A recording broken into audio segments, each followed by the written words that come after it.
تعالوا يايا خلينا نجرب شامية أو شيبس سكنونو. هنا عندنا نكهتين، هي شعللها ومطرها. أنا مجربة شعللها، كانت حامضة ما حبيتها على حارة، بس راح أجرب سكنونو مطرها. راح جبتها بهاي إيدي.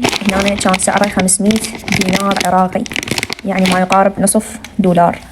هنا سكنونو لديكم لا خوف عليكم. الباكجينج كلش حلو حبيته، والكمية كلش هواية بالكيس، بقى بس نذوق الطعام. هنا ناخذ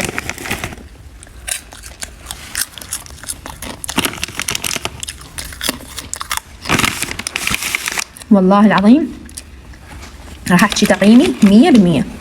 منتظرين تقييمي مو؟